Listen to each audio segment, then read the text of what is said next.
Hey guys, today I'm going to talk about the Landraider. Now, the Landraider is basically one of those tanks which I've been looking forward to talk to for a while now. And those who know me personally will know how much I actually love this tank. And for those of you who don't know me personally, basically, I really like this tank. I fell in love with the tank's design, its concept, its background back when I started playing Dawn of War. And when I got into Warhammer 40,000, it was one of those tanks that I had to have in my collection.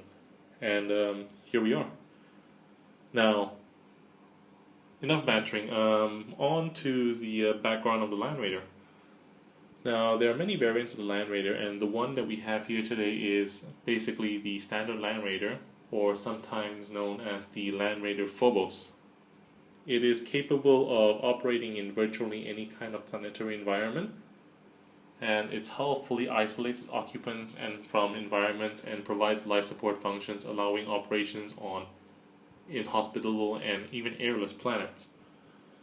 Now, it's a Landraider as well as a transport. It can carry heavy weapons as its main armaments, and having a much more complex and sophisticated machine spirit, while also having arguably the toughest armor in the Warhammer 40k universe, the Landraider is essentially both a heavy battle tank and a transport. It also has enough space to transport even Space Marines wearing the bulky Terminator armor. Now on tabletop. Where do I begin?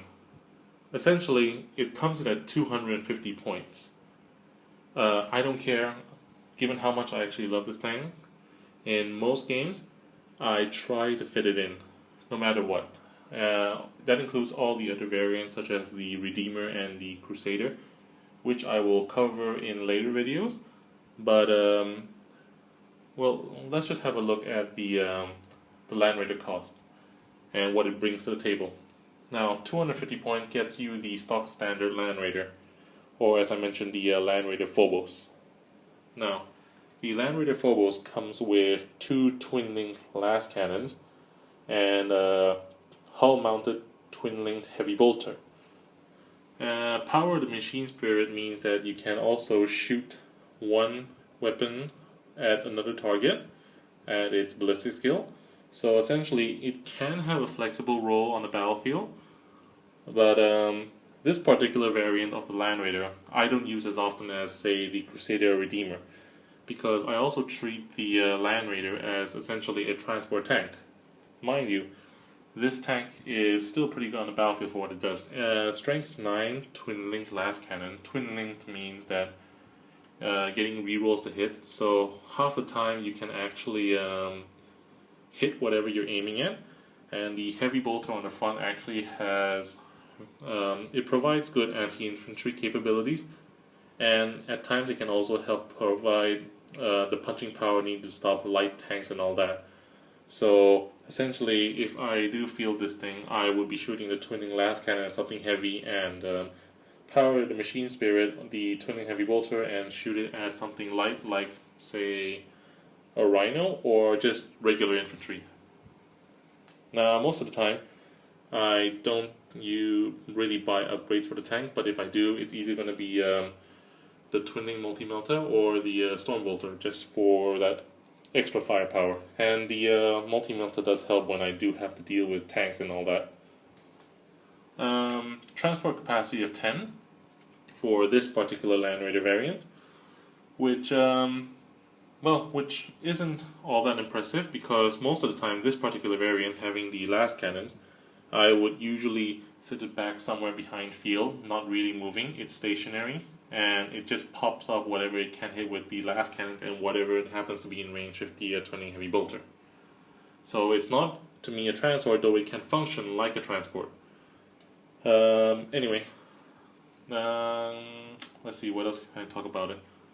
It's also capable of carrying Terminators. Having a transport capacity of 10 means it can carry 5 Terminators. So if I do carry Terminators, it's usually going to be these guys, which are the Assault Terminators.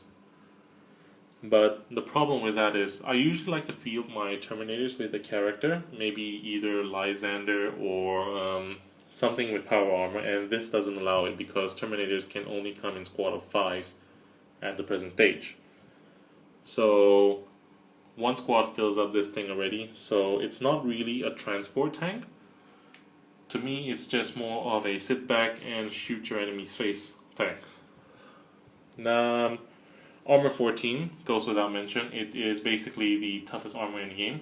Even strength 10 basically needs 50-50 chance of actually glancing it, because strength 10 4+, unless you're in Apocalypse and you get something like a strength D cannon, but we're on a different ball game right there.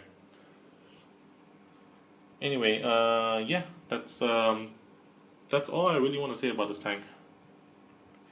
Now, the next tank I'm going to talk about the Landraider Crusader, and then follow up with the Landraider Redeemer, before I start covering all the more specialized and basically all the other variants of the Landraider itself. So yeah, looking forward to that. Thanks for watching. All the other Landraiders. Looking forward to that. Again, thanks for watching. See you guys next time.